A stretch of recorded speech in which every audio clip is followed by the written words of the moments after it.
Hello student. आज का जो हमारा टॉपिक है इस ऑफ शेयर के अंदर by back of share.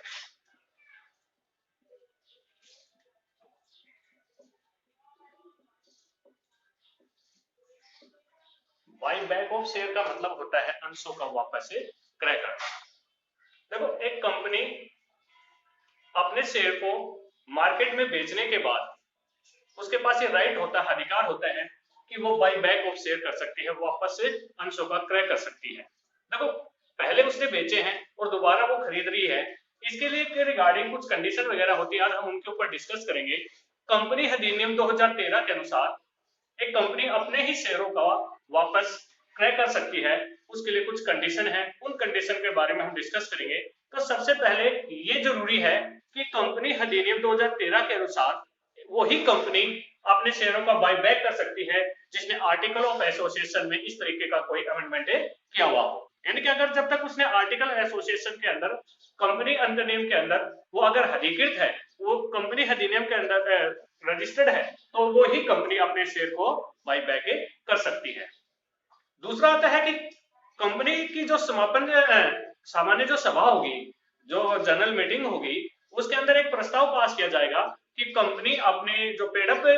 Share हैं, जितने भी उसकी कुल जो चुकता पूंजी है, पेड अप कैपिटल है, उसके अकॉर्डिंग वो अपने केवल फ्री जो रिजर्व है उनको क्या कर सकती है, बाई बैक कर सकती है, और उसका केवल 25% तक ही वापस क्रय कर सकते हैं, इससे ज्यादा के शेयर का नहीं कर सकती। कंपनी अधिनियम 2013 के अनुसार अगर कोई कंपनी अपने शेयर को बाई बैक कर रही है, तो उसकी जो पेड अप कैपिटल है, जो उसकी चुकता पूंजी है, कि जितने भी शेयर होल्डर ने उनको चुकाई है, उसका केवल वो 25% तक ही बाई बैक कर सकती है, इससे ज्यादा नहीं कर सकती।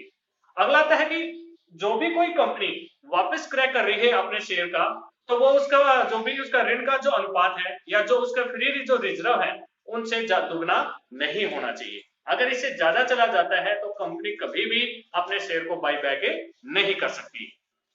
दूसरा कहता है कि वही कंपनी अपने शेयर को वापस क्रय कर सकती है जो को फुल्ली पेड अप हो। फुल्ली पेड अप का मतलब होता है कि मान लीजिए किसी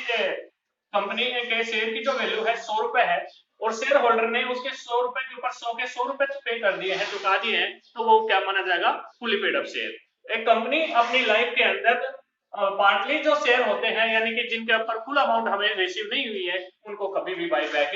नहीं कर सकती जब तक वो फुली पेड अप शेयर में कन्वर्टेड ना हो जाए। अगर कंपनी ने इस तरीके के लिए कोई प्रस्ताव पास किया है कि वो अपने शेयर को बाई बैक करना चाहती है, तो केवल उसको एक वापस क्रय करने का एक 12 महीने का टाइम मिलेगा, कि वो केवल 12 मंथ तक ही अपने शेयर को क्या कर सकती है, वापस क्रय कर सकती है, इससे ज्यादा का टाइम गैप उसे नहीं मिलेगा। अगर कोई कंपनी अपने कंपनी अधिनियम 2013 के अनुसार लिस्टेड कंपनी है, यानी कि किसी स्टॉक एक्सचेंज के ऊपर लिस्टेड है, तो उसके सेबी के द्वारा बनाए गए रूल्स रेगुलेशन का क्या करना पड़ेगा, पालन करना पड़ेगा। अगर कोई कंपनी अनलिस्टेड कंपनी के अंदर आती है शेयर कैपिटल के थ्रू, तो डेवेंचर रूल्स 2000 के अनुसार वो केवल अपने प्रतिभूतियों की केवल वापस क्रय कर सकती है, और अदरवाइज वो इस तरीके की नहीं है तो वो कभी भी इस तरीके से बाई बैक नहीं कर सकती।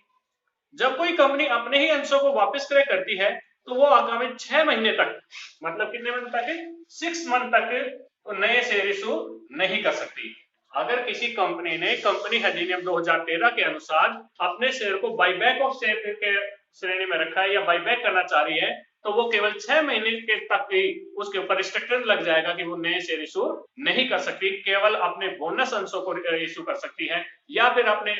दूसरे जो स्वीट इक्विटी शेयर है उनको वो निर्गमन कर सकती है, अदरवाइज वो इस तरीके का कोई भी न्यू इशू नहीं कर पाएगी।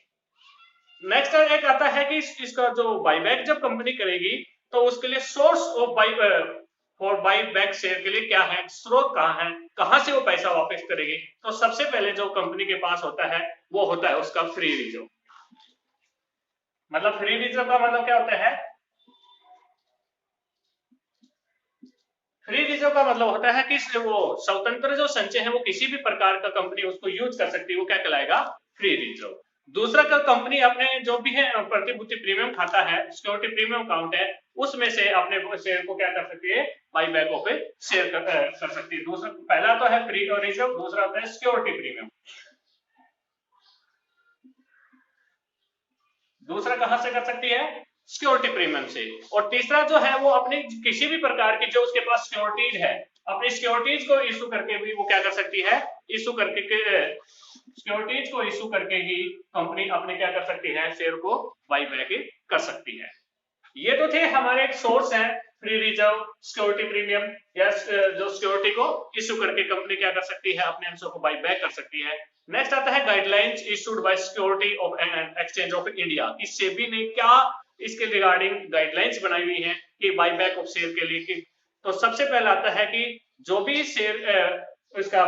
शेयर का बाई बैक किया जाएगा उसको खुले बाजार से किया जाएगा। ओपन मार्केट के अंदर कंपनी अपने शेयर को क्या कर सकती है, बाई बैक कर सकती है। दूसरा, जो उसके एक्चुअल जो शेयर होल्डर हैं उनमें से ही क्या किया जाएगा, बाई बैक किया जाएगा। और जो एक स्टॉक ऑप्शन का ऑप्शन दिया जाएगा कि कंपनी के कर्मचारियों को निर्गमित किए गए अंशों के क्रय के बराबर ही वो क्या किया जाएगा, शेयर इक्विटी जो समतांश है उनके अंतर्गत कर्मचारी को क्या किया जा सकता है, शेयर को बाई बैक किया जा सकता है। एक यहाँ एक सबसे बड़ा एक ये ध्यान रखना है कि कभी भी किसी प्रकार की कोई नेगोशिएबल डील हुई हो या किसी प्रकार का कोई प्राइवेट प्लेसमेंट को जो किया जा रहा हो या कोई भी किसी भी प्रकार का कोई स्पॉट व्यवहार किया जा रहा हो, तो इस तरीके से कंपनी अपने शेयर को बाई बैक नहीं कर सकती। कंपनी अधिनियम 2013 के अनुसार अगर कोई कंपनी अपने अंशों को बाई बैक करी है तो सबसे पहले उसको अपने उस एरिया के कोई एक अंग्रेजी जो इंग्लिश में के अंदर कोई न्यूज़पेपर आता है वहां उसके अंदर अपना, या फिर कोई हिंदी राष्ट्रीय अखबार आता है या कोई क्षेत्रीय भाषा का कोई समाचार पत्र आता है, उसका अंदर वो घोषणा करनी पड़ेगी, उसके अंदर डिक्लेरेशन देना पड़ेगा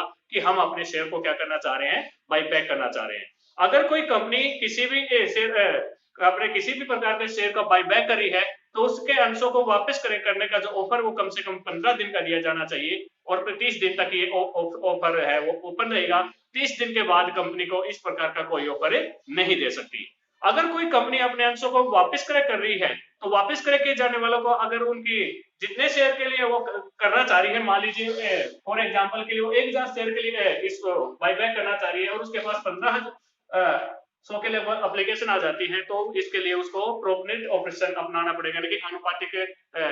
आवंटन के अनुसार ही उसको क्या करना पड़ेगा, बाई बैक करना पड़ेगा। तो ये तो थे हमारे रिजर्व। नेक्स्ट जो पॉइंट आता है एक्सट्रा अकाउंट।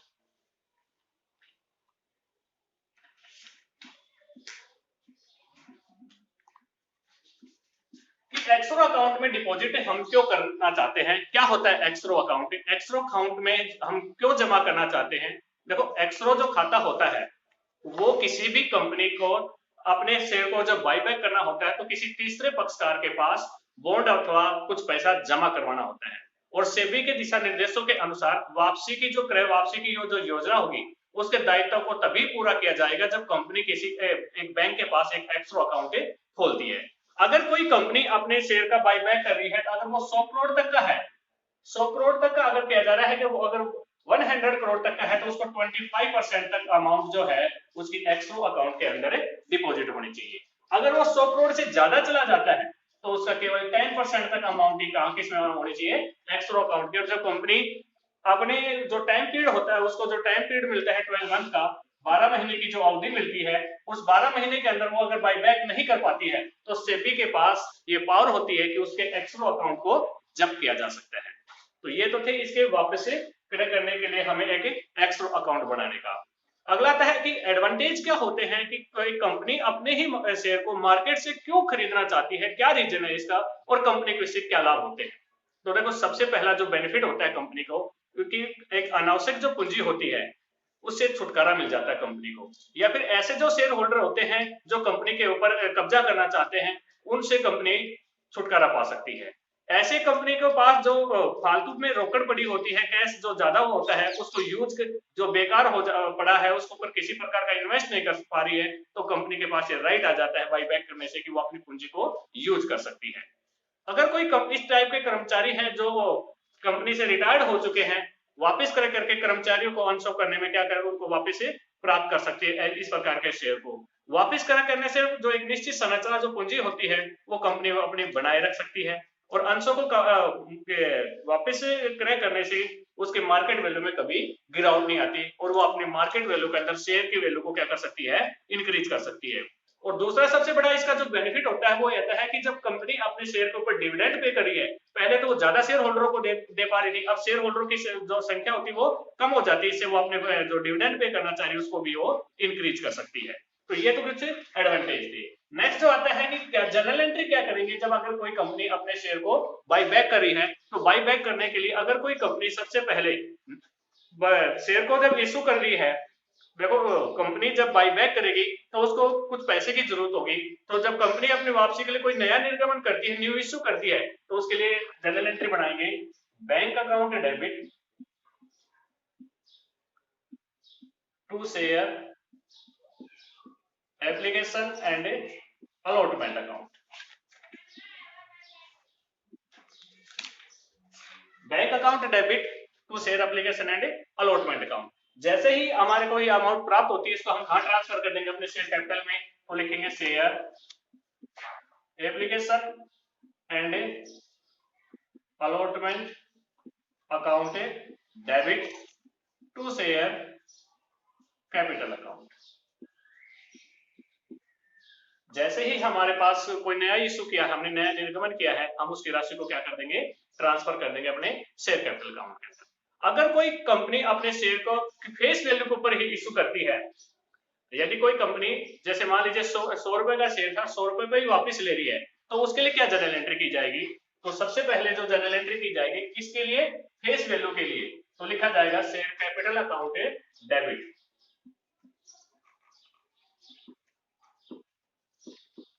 यहाँ ये बात ध्यान रखना है कि जब कोई कंपनी अपने शेयर को वापस करती है तो 3 प्रकार से कर सकती है, एट पार, एट प्रीमियम और एट ए डिस्काउंट के ऊपर। शेयर हम सबसे पहला कर रहे हैं एट पार के ऊपर, share capital account debit to share holder.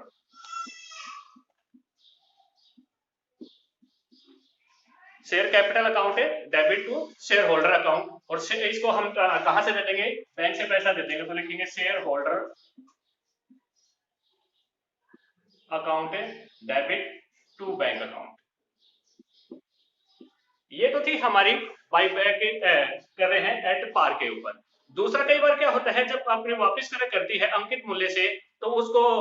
अगर प्रीमियम पे की जा रही है तो क्या करेंगे, अंकित मूल्य तो जो हम जितनी ज्यादा उसको दे पाएंगे, अदा की गई है रकम, उसको क्या कर पाएंगे, वापस दे पाएंगे। तो इसके लिए क्या दूसरी जो जनरल एंट्री बनेगी वो कह रहा है कि किसी भी प्रकार के अंशों को अंकित मूल्य से कम या ज्यादा करेंगे। देखो दो ही ऑप्शन और बचते हैं, पहला होता है एट पार का, दूसरा होता है एट प्रीमियम का, और तीसरा होता है डिस्काउंट का। दूसरा जो हम ले रहे हैं ये तो था एट पार का, दूसरा जो पॉइंट आता है वो आता है प्रीमियम का। प्रीमियम का मतलब होता है जब कोई कंपनी अपने शेयर को किस पे इश्यू कर रही है, फेस वैल्यू से ज्यादा पे कर रही है, तो लिखेगी share capital account debit security premium account debit to share holder.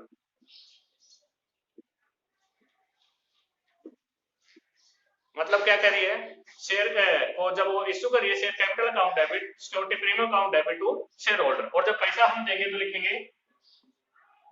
Share holder account debit to bank. हमने कहां से पैसा दे दिया है, बैंक से पैसा दे दिया है।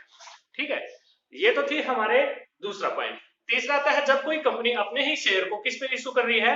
डिस्काउंट के ऊपर। तो डिस्काउंट के लिए क्या किया जाएगा, तीसरा जो आता है वो आता है एट डिस्काउंट, तो लिखेंगे share capital account debit to share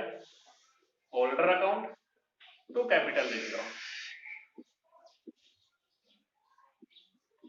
कि कंपनी ने कहां से यूज कर लिया पैसा,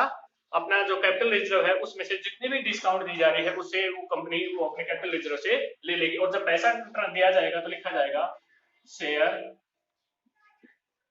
holder account debit to bank. मतलब हमने उन शेयर होल्डरों को बैंक से क्या कर दिया है, पेमेंट कर दी है। और इस प्रकार कभी भी कंपनी अपने लाइफ में शेयर को क्या कर सकती है, बाई बैक कर सकती है। अच्छा, यदि क्रय वापसी किससे की जा रही है, फ्री रिजर्व से की जा रही है, जो फ्री स्वतंत्र संचय होते हैं उनसे की जा रही हो, तो उसके लिए जनरल एंट्री क्या बनेगी, अगर कहीं कोई कंपनी अपने स्वतंत्र संचयों से फ्री रिजर्व से कर रही है तो लिखा जाएगा